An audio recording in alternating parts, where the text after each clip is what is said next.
Welcome to the Create Your Empowered Self podcast. This how-to podcast is focused on empowering you to live your best life by incorporating the principles of the law of attraction, neuro-linguistic programming, emotional freedom technique tapping, meditation, and other spiritual teachings. I'm Jeannie Hall, author, certified NLP, EFT, TFT practitioner, and creative empowerment coach. Let's get you empowered.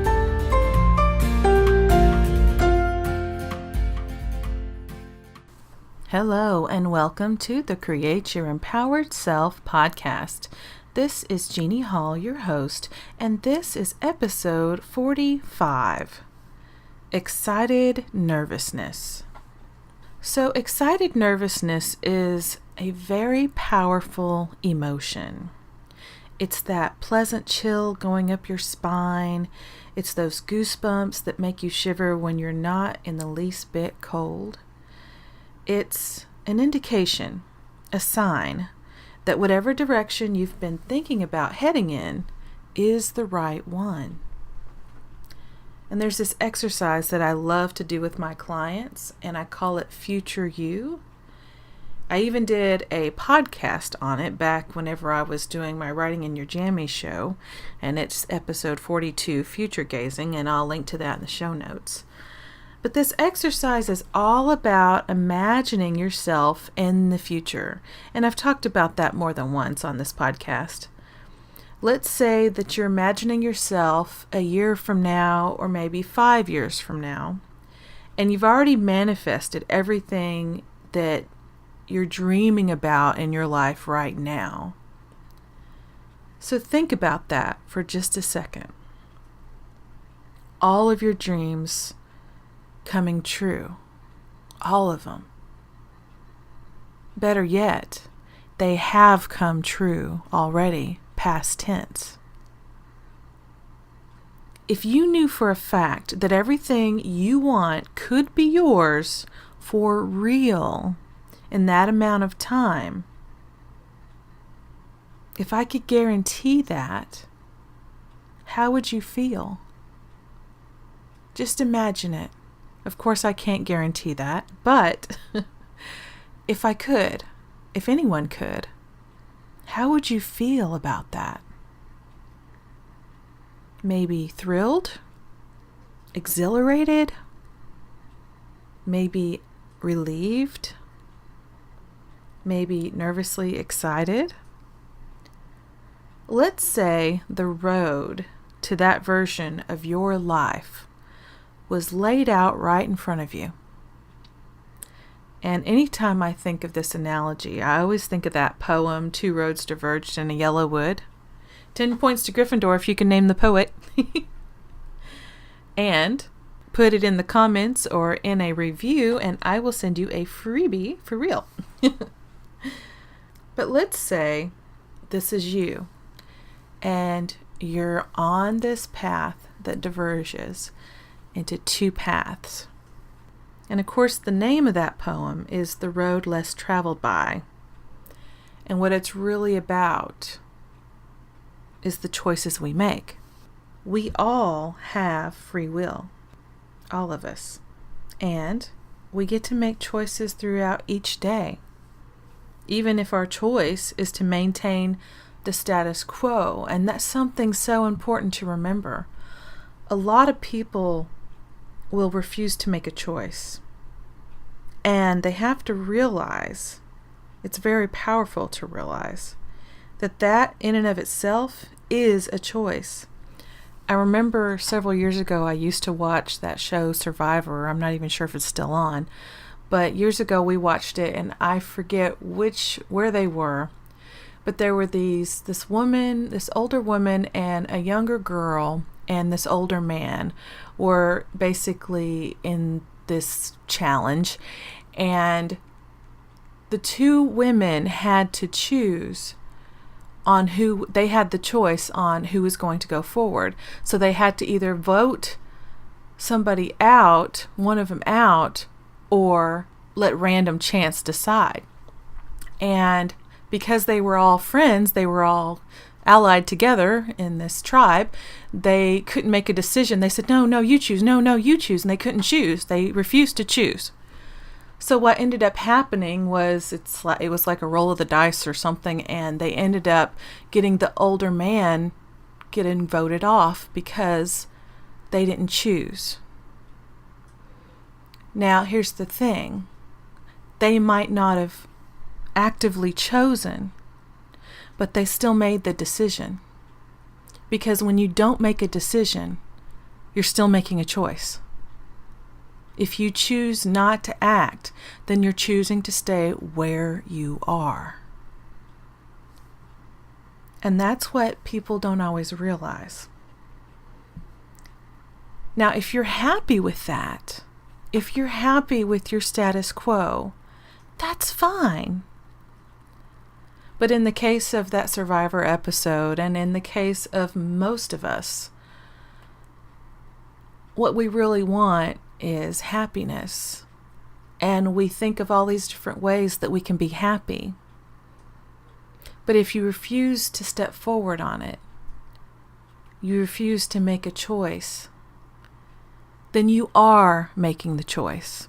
You're making the choice to stay still, to stay where you are. And for some of us, staying where we are means stagnation. For some of us, staying where we are means misery. For some of us, staying where we are means going nowhere really fast. And it means dissatisfaction. And it means all the things that we want are not going to come to us because we've made the choice to stand still. But think of it. What if you knew, beyond a shadow of a doubt, that the future that you have been waiting for and dreaming about was absolutely going to happen if you took that less traveled down road? All you have to do is go that way, right? One's going left, one's going right. You have to go right. Even though the left way looks flatter and easier, it's got a wider, better maintained path because so many more people go that way. The other way, it's kind of covered up in leaves, so you can't really tell where the path is all the time, and there's like stuff on it that you're not sure about. But still, it looks doable, right? You think, less traveled, I can do less traveled. So it sounds pretty easy. So a lot of people do take a step, maybe even two, going down that path. Because why wouldn't you follow the path of your dreams, right? Duh. But then you get a few steps in, or maybe a mile in, and that road has not been easy at all. And the road in front looks worse. Maybe they were mountains that you couldn't see at the trailhead that are there now. Maybe there's a cliff. You may have to learn how to climb those mountains handhold by foothold all the way up to continue this path. And this is the point in the road where most people, they're going to turn back because they're going to say, I can't climb that. It's way too scary. It's too big. No, I'm going back. So they go back to that other, much more familiar path. That path that feels safer. Even if that means they're limiting their potential. Even if that means they had an active dream, an active, inspired dream, a way of going forward. They know what they want, but they decide not to go after it because it feels too scary. Even if that means that they're going to stay in the same miserable rut, that same shitty job, that same shitty financial situation with no money or not enough, never enough. That same shitty feeling about their body, that they hate it, that it feels out of shape or overweight or some other way that they hate. Maybe they're just unhealthy. Maybe all their relationships are in turmoil. Maybe they want love more than anything. A permanent, committed love, marriage, babies, all of it. But they're going to stay in those crappy relationships and that crappy past dynamic they've always had. Maybe they're going to stay on that more familiar road, even though it means that they're going to dread getting out of bed each morning. Even though that's originally why they took the less traveled road, because that's really what they wanted to leave behind. Because here's the truth. Going down that less traveled road does involve some risk. And no, you're not going to be eaten by a tiger. But your brain may make you feel like you are. They talk about this in psychology circles and psychiatry circles and different fields of medicine, where they talk about the limbic brain, which is that primitive part of your brain. Some people call it the monkey brain. The part of us that's all instinct, no rationale whatsoever. It's basically the animal brain and how we react based on danger, perceived danger. And of course, and I've talked about this before too, in prehistoric times, in ancient times when we were cavemen and cavewomen running around out there in caves and we didn't have what we have now, there was real danger like that. That's why we evolved the way we did. And the problem is now, for the most part, those dangers don't exist. But our brain is still wired that way. Our brain doesn't know that. So now we have those fight or flight responses to all sorts of things. Where originally we had them for life and death, actual life and death situations. Now we have them if our boss yells at us. Now we have it if we think that our spouse won't approve of something. Now we have it every time our kids argue with us. Every time we have that Twinkie when we are trying to stay on a diet. Every time we look at our bodies in the mirror and think that they're less than what we want them to be. That engages that same response. And it causes stress. And it causes problems. It causes us to be blocked from what we really want in our lives. It keeps us from moving forward. So that's why it's so important to be aware that you have to outthink your own brain a little. And that mountain that you're going to climb, it may feel like Mount Everest. But in truth, it's no more than a foothill. That tiger that we think is outside of our cave, our brains anyway, all that really is a deadline we're up against, or some bad traffic, or our opinion of ourselves. And it takes a little bit of determination and some time, but you can totally climb that foothill, just like you can learn to love and accept yourself. You can learn to stand up for yourself. You can learn more patience. You can learn ways to reduce stress. And you won't even need a Sherpa for that one. But I do advise getting a guide, because even foothills can be challenging. And I always recommend that you ask for help when you need it. Or you could totally go for the Everest, right? Mount Everest is really high, but people climb it all the time. But if you do that, definitely get a Sherpa. And some things you'll need to consider no matter what. Some things that you'll need are things like courage. You'll need to be able to get excited about it.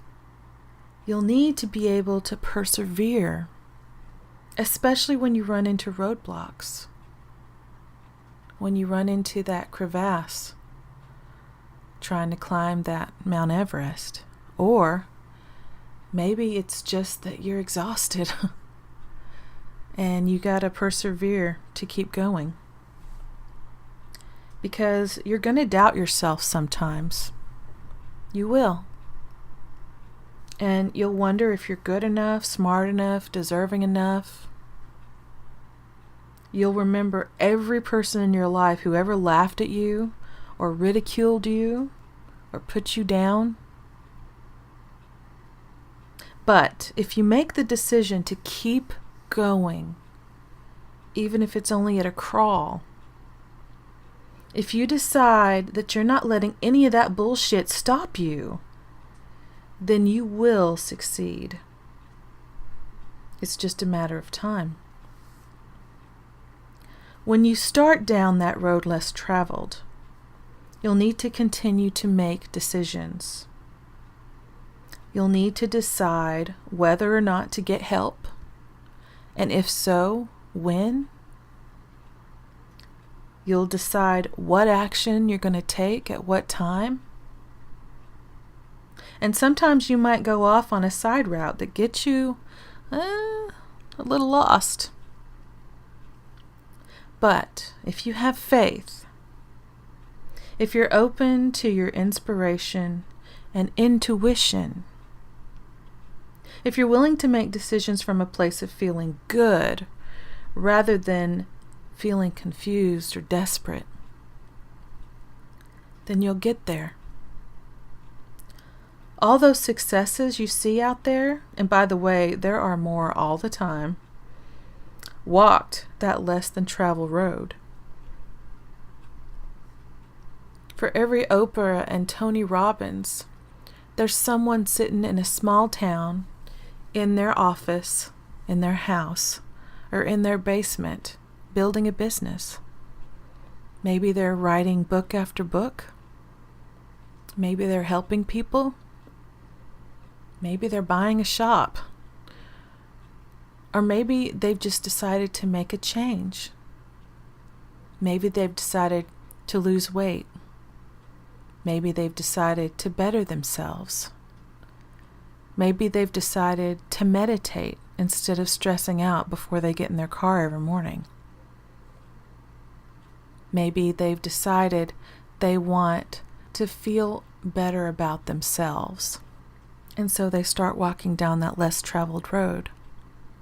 And we may not know their names, but their success is just the same. Because they're going down the less traveled road. And when something or someone stands in their way, which is usually, frankly, their own fear, our own fear, they kept going anyway. They're going to keep going. And if you're going down that road, you'll keep going too. And not to say that all those successes didn't have roadblocks, the big successes that we know about, but the little successes too. They've had to struggle. I guarantee it. Nobody wakes up one day and says, I'm going to be fully enlightened by sundown tonight. I'm going to have lost 50 pounds in a week. I'm going to be a millionaire in a month. That's not what we're talking about. Because those things are almost never real. But it can be real for you to find that success in that year or in that 5 years and look back and see it. Watch it happen. You just got to be aware that there may be pain along the way. Especially the emotional pain of growing past who you were and into who you really can be. There may be tears. There may even be some effort and sweat involved. But ultimately, if you trust that higher power, whatever you believe in, if you trust yourself, you will succeed. And a year or 5 years from now, when you look back on this moment, you'll feel excited. You'll feel so much pride in yourself and what you've accomplished. And then you'll turn toward your future from there. And you will strike off toward your next dream. And if it makes you feel nervous and excited, you'll know it's worth pursuing. Do you have a dream you want to pursue, but something's been blocking you or making you doubt yourself? Get on a free 30-minute call with me and see if I can Sherpa you the rest of the way. Thanks so much for listening today. And as always, I hope you have an empowered day, week, month, and year. Bye-bye.